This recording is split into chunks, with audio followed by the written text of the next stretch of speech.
दोस्तों, जिसका डर था वही हुआ। इधर उधर नहीं, रूस ने युद्ध की शुरुआत सीधे यूक्रेन की राजधानी में एक के बाद एक लगातार 30 बम बरसाकर शुरू की है। सोचिए कितना खतरनाक रहा होगा वो मंजर। डर इतना कि यूक्रेन में अब दोबारा से खड़े होने की क्षमता नहीं रह गई है। आइए दोस्तों, जानते हैं यूक्रेन की अभी क्या स्थिति है और यूक्रेन में कहां तक दाखिल हो चुका है रूस। दोस्तों, कई दिनों के संघर्ष के बाद आखिरकार रूस ने अपनी पूरी ताकत से यूक्रेन पर हमला बोल दिया है। रूसी राष्ट्रपति व्लादिमीर पुतिन हालांकि कई दिनों से ये रटते जा रहे थे कि यूक्रेन पर हमला करने की योजना नहीं है, लेकिन कल सुबह सुबह रूसी हमले से यूक्रेन की धरती दहल उठी है। रूसी सैनिकों के हमले से यूक्रेन को काफी नुकसान हो रहा है।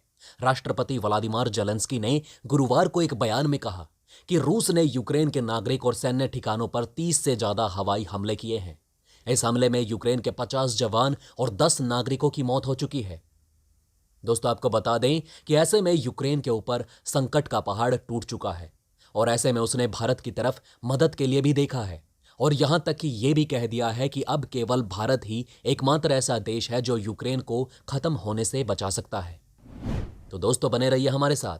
इसके साथ ही हम आपको यह भी बताएंगे कि इस महायुद्ध में अब कौन कौन देश जुड़ चुके हैं और उसके साथ ब्रिटेन समेत कई देशों ने रूस को खुली चुनौती दे दी है और कहा है कि रूस को इसका फल भुगतना पड़ेगा। दोस्तों, आपको बता दें कि गुरुवार तड़के रूसी सैनिकों के यूक्रेन पर हमले ने पूरी दुनिया का ध्यान खींच दिया है।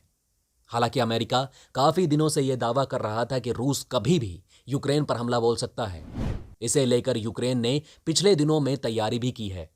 कुछ रोज पहले यूक्रेन की संसद ने नागरिकों को आत्मरक्षा के लिए हथियार रखने का कानून पारित किया।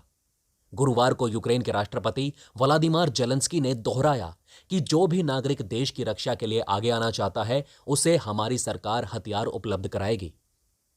हर नागरिक को लड़ाई के लिए तैयार रहने को भी कहा गया। यूक्रेन सरकार ने कहा कि 30 दिन के इस आपातकाल के दौरान देश का हर वो शख्स जो सेना के लिए लड़ने लायक है उसे देश की सेवा करते हुए अनिवार्य रूप से सेना को अपनी सेवाएं देनी होंगी।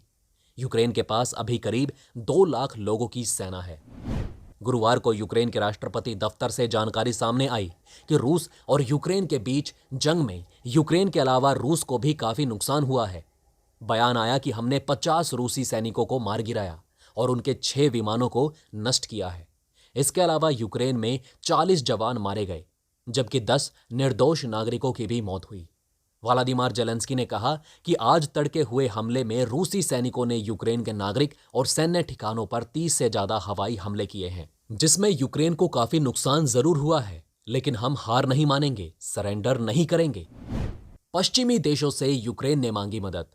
दोस्तों, यूक्रेन के राष्ट्रपति व्लादिमीर जेलेंस्की ने रूसी हमलों के बाद पश्चिमी देशों से मदद मांगी है। हालांकि पहले जहां अमेरिका, जर्मनी और ब्रिटेन रूस को चेतावनी दे रहे थे, लेकिन अभी तक किसी भी देश ने यूक्रेन की मदद और रूस के खिलाफ सैन्य कार्रवाई के लिए कोई कदम नहीं उठाया है। रूस के यूक्रेन पर हमले के बाद यूएनएससी की बैठक दोबारा शुरू हो गई है। बैठक में यूक्रेन के राजदूत ने कहा कि युद्ध के अपराधियों का कोई शुद्धिकरण नहीं होता है, ऐसे लोग सीधे नरक में जाते हैं। दोस्तों, आपको बता दें कि पिछले कई दिनों से रूस और यूक्रेन के बीच तनाव बरकरार था। इसको लेकर यूरोप सहित पश्चिमी देशों ने दोनों देशों को बातचीत के स्तर से हल ढूंढने को कहा था। इसी बीच रूस ने यूक्रेन के 2 इलाकों को अलग देश के रूप में मान्यता दे दी थी। इसके बाद यूरोप सहित अमेरिका और अन्य देशों ने रूस पर कई प्रतिबंध लगा दिए थे। प्रतिबंधों के बावजूद रूस ने कल युद्ध की घोषणा कर दी। न्यूज एजेंसी एएफपी के अनुसार राष्ट्रपति पुतिन ने औपचारिक तौर से युद्ध का ऐलान कर दिया है। ऐसे में पूरी दुनिया सकते में आ गई है। संयुक्त राष्ट्र ने पुतिन को युद्ध रोकने को कहा। वहीं पुतिन का कहना है कि यूक्रेन पर कब्जे का कोई इरादा नहीं। वहीं रूस ने यूक्रेन की सीमा पर कमर्शियल विमानों की उड़ानों पर रोक लगा दी है।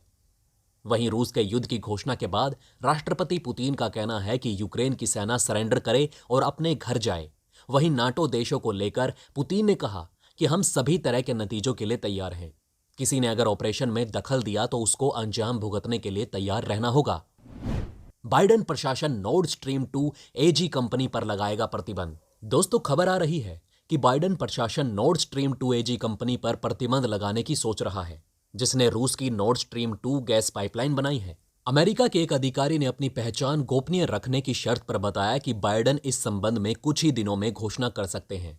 इससे पहले जर्मनी ने मंगलवार को कहा था कि वो अनिश्चित काल के लिए इस परियोजना को सस्पेंड कर रहा है।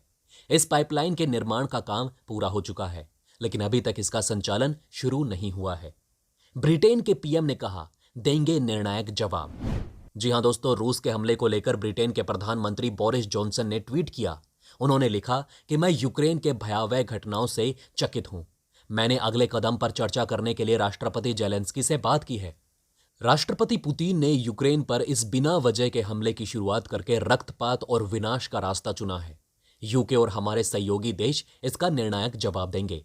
यूक्रेन के साथ जारी गतिरोध के बीच रूस ने हमला कर दिया है। रूस के राष्ट्रपति व्लादिमीर पुतिन ने सैन्य कार्रवाई की औपचारिक घोषणा की है। इसके साथ ही रूसी राष्ट्रपति पुतिन ने यूक्रेन के खिलाफ रूसी ऑपरेशन में हस्तक्षेप करने के खिलाफ जवाबी कार्रवाई का संकल्प लिया है। वहीं इस घोषणा के बाद संयुक्त राष्ट्र ने पुतिन से युद्ध रोकने की अपील की है। यूएन ने कहा कि रूस अपने सैनिकों को हमला करने से रोके। रूस के यूक्रेन पर हमले के ऐलान के बाद अमेरिका के राष्ट्रपति जो बाइडेन ने कहा कि दुनिया की प्रार्थनाएं यूक्रेन के लोगों के साथ है, जो रूसी सैन्य बलों द्वारा अनुचित हमलों का शिकार हुए हैं। राष्ट्रपति पुतिन ने एक पूर्व नियोजित युद्ध चुना है, जो एक विनाशकारी साबित होगा। भारत ने की शांति की अपील। दोस्तों, रूस के यूक्रेन पर सैन्य कार्रवाई के आदेश के बाद भारत ने भी शांति की अपील की है। भारत का कहना है कि दोनों देश बातचीत के जरिए हल निकालें। इस बीच यूक्रेन से दूसरी फ्लाइट से भारतीय छात्र वापस लौट गए हैं। यूक्रेन के राष्ट्रपति ने भारत के साथ साथ दुनिया भर से की अपील। जी हां दोस्तों, हमले के बाद यूक्रेन के राष्ट्रपति व्लादिमीर जेलेंस्की का कहना है कि दुनिया को रूस को हमला करने से रोकना चाहिए। इसके साथ ही कहा कि हमले की स्थिति में यूक्रेन अपना बचाव करेगा और जीतेगा। वहीं यूक्रेन के गृह मंत्रालय का कहना है कि कीव में यूक्रेन के फाइटर जेट पर हमला हुआ है। पुतिन ने कहा कि यह हमला पूर्वी यूक्रेन के नागरिकों की सुरक्षा के लिए जरूरी था। हालांकि इस दावे को लेकर अमेरिका ने पहले ही आशंका व्यक्त की थी कि रूस हमले को गलत तरीके से जायज ठहराने का प्रयास करेगा।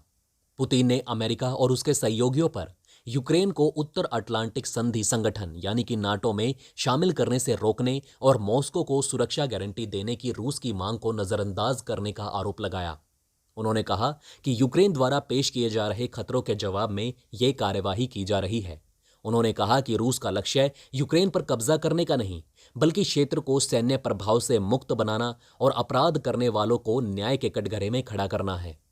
पुतिन ने अन्य देशों को आगाह किया है कि रूसी कार्रवाई में किसी प्रकार के हस्तक्षेप के प्रयास के ऐसे परिणाम होंगे जो उन्होंने पहले कभी नहीं देखे होंगे। वहीं बाइडेन ने कहा कि अमेरिका और उसके सहयोगी और साझेदार एकजुट होकर एक निर्णायक तरीके से इसका जवाब देंगे। दुनिया रूस की जवाबदेही तय करेगी। तो दोस्तों, क्या ये बातें आपको पहले से पता थी? अगर नहीं तो इनमें से कौन सी बात आपको सबसे ज़्यादा इंटरेस्टिंग लगी? तो दोस्तों, हमारे इस वीडियो में हमने आपको बहुत सी बातें बताने की कोशिश की। अगर आपको हमारी ये कोशिश अच्छी लगी हो तो प्लीज़ लाइक करें इस वीडियो को, और इसी तरीके की जानकारी और पाने के लिए सब्सक्राइब करें हमारे चैनल को। जितना हो सके इस वीडियो को शेयर करना ना भूलें। तो दोस्तों, बने रहिए हमारे साथ। हम जल्द से जल्द फिर मिलेंगे एक और इंटरेस्टिंग टॉपिक के साथ। धन्यवाद।